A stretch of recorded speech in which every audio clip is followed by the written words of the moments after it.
রাজার ঘরে ছোট রানী এলো পদ্মাবতী।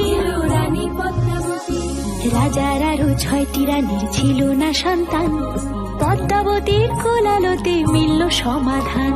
বছর যেতে জন্ম নিল 7 ছেলে 1 মেয়ে, হয় খুশির আকাশ হঠাৎ কালো মেঘে গেল ছেয়ে। হিংসেতে যায় জ্বলে পুড়ে বাকি 6টি রানী, যুক্তি করে ঘটায় ওরা 7 কুমারের হানি। সুযোগ মতো 7 ছেলেকে মাটিতে দেয় পুঁতে, বাঁচে একা পারুল, ওরা পায় না তাকে ছুতে। ধাইমা বাঁচায় সেই মেয়েকে বড় করে তোলে, 7 ভাইকে পায় যে পারুল 7টে চাপা ফুলে।